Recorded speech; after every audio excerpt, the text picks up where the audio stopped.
Chapitre 4. Nous touchons maintenant au cœur du sujet. La place qu'occupe l'art dans l'évolution du genre humain et le rôle qu'il joue dans l'éducation et la vie quotidienne d'une nation. Le sens du beau a-t-il ou non une quelconque influence sur la vie d'un pays? Telle est la première question qu'on doit se poser. Ce que nous avons écrit plus haut montre clairement que le savoir-vivre, la culture sociale, une attitude de retenue dans tout ce que l'on fait et exprime, qui contribue tant au prestige, à l'honneur national, qui font admirer un peuple comme le peuple français, aimer les Irlandais, respecter l'aristocrate anglais, sont fondés essentiellement sur le sens de la forme et le sens du beau, la perception de ce qui est juste, symétrique, bien agencé, de ce qui attire le regard et séduit l'imagination. L'absence de ces vertus entraîne un affaiblissement de la nation. La grossièreté, la brutalité, la violence vulgaire qui caractérise les couches les moins éduquées de la société britannique, la brusquerie et l'égoïsme plein d'arrogance des Prussiens ont considérablement gêné non seulement les rapports entretenus par ces puissantes nations avec les pays étrangers et les pays annexés, mais aussi leurs relations avec les pays amis, avec leurs alliés et leurs colonies. Nous savons tous à quel point les manières et le comportement ordinaire de l'anglo-indien moyen et vulgaire, si choquants pour un peuple habitué depuis des générations à la courtoisie, au respect, au charme d'un commerce d'égal à égal, ont contribué à la révolte de la population indienne contre la tutelle d'une communauté ouvertement brutale et égoïste. Or, le sens de la forme et le sens du beau, le goût de ce qui est juste, symétrique, bien proportionné, joli et séduisant, suppose un sens, un goût artistique.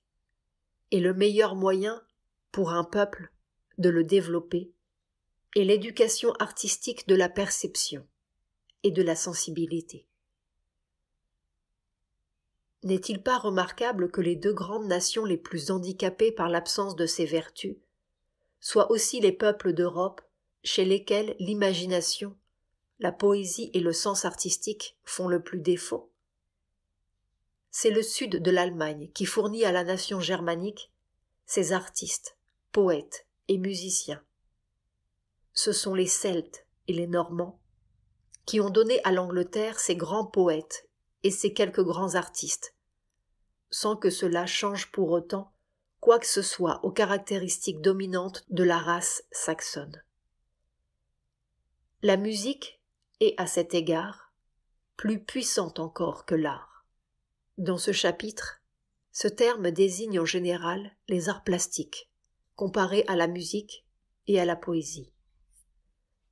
Expression parfaite de l'harmonie, elle nous plonge peu à peu, à notre insu, dans ce monde de beauté. On constate d'ailleurs que l'Angleterre n'a pas vraiment produit un seul musicien digne de ce nom. Platon, dans son ouvrage La République, insiste à plusieurs reprises sur l'importance du rôle joué par la musique dans l'éducation. Le tempérament d'un peuple, note Platon, reflète pour ainsi dire le genre de musique que celui-ci a coutume d'écouter. Le rôle joué par la peinture et la sculpture est à peine moins important. Le mental est profondément influencé par ce qu'il voit. Si, dès l'enfance, on exerce l'œil à contempler et apprécier la beauté, l'harmonie, la juste relation des lignes et des couleurs, l'homme, une fois adulte, aura pris peu à peu, sans s'en rendre compte, l'habitude de vivre et gouverner ses goûts, ses habitudes et son tempérament, selon ces mêmes principes de beauté, d'harmonie et de juste équilibre. Voilà pourquoi l'humanité a tant gagné à la généralisation des compétences dans le domaine artisanal. Voilà pourquoi elle a tant profité de l'estime dont ces disciplines jouissaient dans la Grèce antique, en Europe à certaines périodes de son développement, au Japon aussi, de même qu'aux plus beaux jours de notre propre histoire.